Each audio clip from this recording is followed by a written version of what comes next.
بسم اللہ الرحمن الرحیم ان اللہ لا یستحیی ان یضرب مثلا ما بعوضة فما فوقها فأما الذین آمنوا فیعلمون انہ الحق من ربهم وأما الذين كفروا فيقولون ماذا أراد الله بهذا مثلا يضل به كثيرا ويهدي به كثيرا وما يضل به إلا الفاسقين انا بے شک اللہ لا یستحی نہیں حیا فرماتا شرماتا ان کے یضربا وہ بیان کرے مثلاً کوئی مثال ما خواہ بعودتاً مادہ مچھر کی ہو فما یا جو فوقہا اوپر ہے اس کے فاما تو رہے الذی وہ جو آمنو ایمان لہے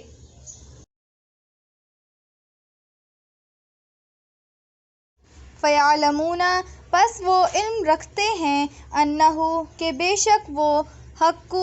ہے من ربہم ان کے رب کی طرف سے واما اور رہے الذین وہ جنہوں نے کفروا کفر کیا فیقولون تو وہ کہتے ہیں ماذا کیا ارادہ کیا اللہ نے بہذا ساتھ اس مثلاً مثال کے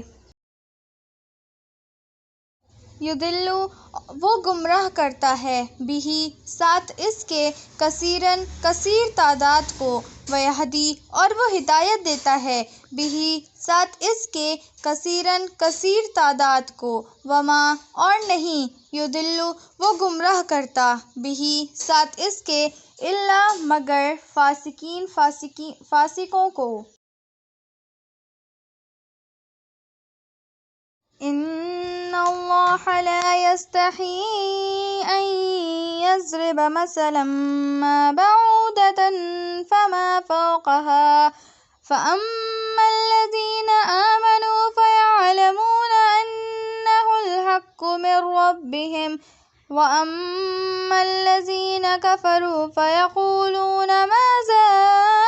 أراد الله بهذا مثلا يضل به كثيرا ويهدي به كثيرا وما يضل به إلا الفاسقين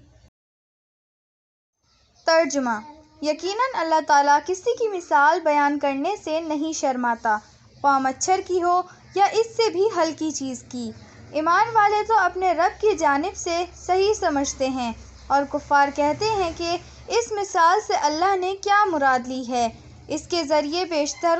کو گمراہ کرتا ہے اور اکثر لوگوں کو راہ راست پر لاتا ہے اور گمراہ تو صرف فاسقوں کو ہی کرتا ہے مشکل الفاظ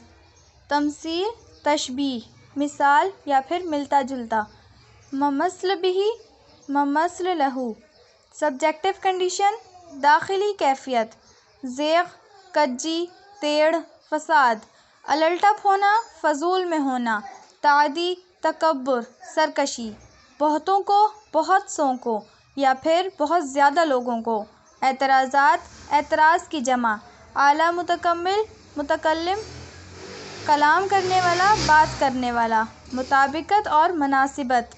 عظمت عظیم ہونا حقیر ہونا کمتر ہونا یا پھر کمتر شرم یا عار فوقہا اس سے اوپر صاحب ایمان سو لہذا ناک منہ چڑھانا اعتراض کرنا یا پھر کیڑے نکالنا اس زمن میں اس طرح طلب ہدایت طلب علم راہ راست سیدھا راستہ گمراہی بھٹک جانا ان اللہ لا یستحی ان یضرب مثلا ما بعودة فما فوقها فأما الذین آمنوا فیعلمون انہ الحق من ربهم وأما الذین کفروا فیقولون ماذا اراد اللہ بهذا مثلا يضل به كثيرا ويهدي به كثيرا وما يضل به إلا الفاسقين یقیناً اللہ اس سے نہیں شرماتا تاکہ بیان کرے کوئی مثال مچھر کی یا اس چیز کی جو اس سے بڑھ کر ہے۔ تو جو لوگ صاحب ایمان ہیں وہ جانتے ہیں کہ یہ یقیناً حق ہے ان کے رب کی طرف سے، اور جنہوں نے کفر کیا سو وہ کہتے ہیں کہ کیا مطلب تھا اللہ کا اس مثال سے۔ گمراہ کرتا ہے اللہ اس کے ذریعے سے بہتوں کو اور ہدایت دیتا ہے اسی کے ذریعے سے بہتوں کو، اور انہیں گمراہ کرتا وہ اس کے ذریعے سے مگر صرف سرکش لوگوں کو۔ ان اللہ لا یستحی ان یضرب مثلا ما بعودۃ فما فوقها، یقیناً اللہ اس سے نہیں شرماتا کہ بیان کرے کوئی مثال مچھر کی یا اس چیز کی جو اس سے بڑھ کر ہے۔ کفار کی طرف سے قرآن کے بارے میں کئی اعتراضات اٹھائے جاتے تھے۔ وہ کبھی بھی اس چیلنج کا مقابلہ تو نہ کر سکے جو قرآن نے انہیں فَأْتُوا بِسُورَةٍ مِّن مِّثْلِهِ کے الفاظ میں دیا تھا، لیکن خواہ کے اعتراضات اٹھاتے رہے۔ یہ بالکل ایسی ہی بات ہے جیسے کسی مصور کی تصویر پر اعتراض کرنے والے تو بہت تھے، لیکن جب کہا گیا کہ یہ برش لیجئے اور ذرا اس کو ٹھیک کر دیجئے تو سب پیچھے ہٹ گئے۔ قرآن کے مقابلے میں کوئی صورت لانا تو ان کے لیے ممکن نہیں تھا، لیکن ادھر ادھر سے اعتراضات کرنے کے لیے ان کی زبانیں کھلتی تھیں۔ ان میں سے ان کا ایک اعتراض یہاں نقل کیا جا رہا ہے کہ قرآن مجید میں مکھی کی تشبیہ آئی ہے، یہ تو بہت حقیر سی شے ہے۔ کوئی اعلیٰ متکلم اپنے اعلیٰ کلام میں ایسی حقیر چیزوں کا تذکرہ نہیں کرتا۔ قرآن مجید میں مکڑی جیسی حقیر شے کا بھی ذکر ہے، چنانچہ یہ کوئی اعلیٰ کلام نہیں ہے۔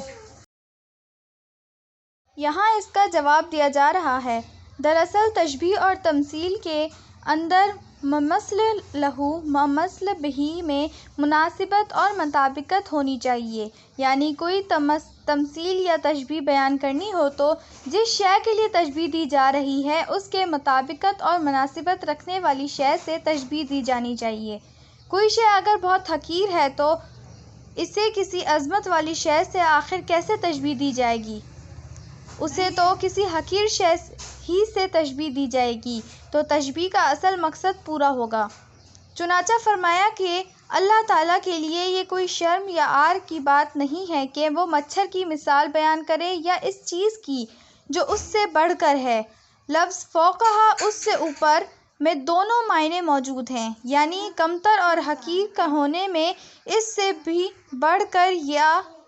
یہ کہ اس سے اوپر کی کوئی شے، اس لیے کہ مکھی یا مکڑی بہرحال مچھر سے ذرا بڑی شے ہے۔ فَأَمَّا الَّذِينَ آمَنُوا فَيَعْلَمُونَ أَنَّهُ الْحَقُّ مِن رَّبِّهِمْ،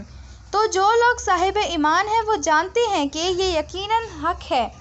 اس کے رب کی طرف سے۔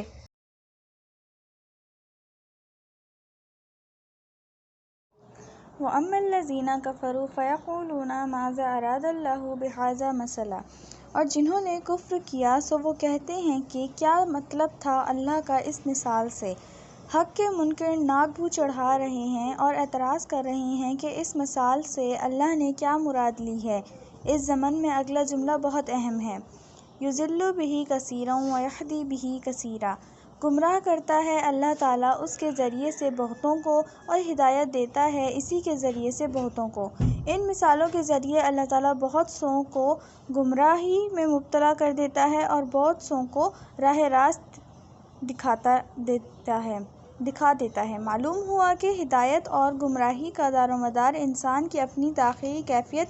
یعنی کہ سبجیکٹو کنڈیشن پر ہے۔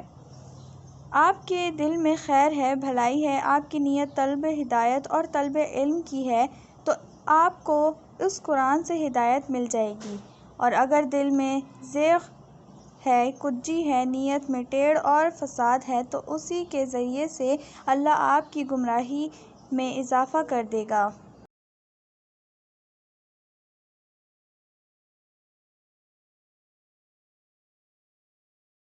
لیکن اللہ تعالیٰ کا کسی کو ہدایت دینا اور کسی کو گمراہی میں مبتلا کر دینا الٹپ نہیں ہے، کسی قاعدے اور قانون کے بغیر نہیں ہے۔ وَمَا يُضِلُّ بِهِ إِلَّا الْفَاسِقِينَ، اور نہیں گمراہ کرتا وہ اس کے ذریعے سے مگر صرف سرکش لوگوں کو۔ اس سے گمراہی میں وہ صرف انہی کو مبتلا کرتا ہے جن میں سرکشی ہے، تعدی ہے، تکبر ہے۔ اگلی آیت میں ان کے اوصاف بیان کر دیے گئے ہیں۔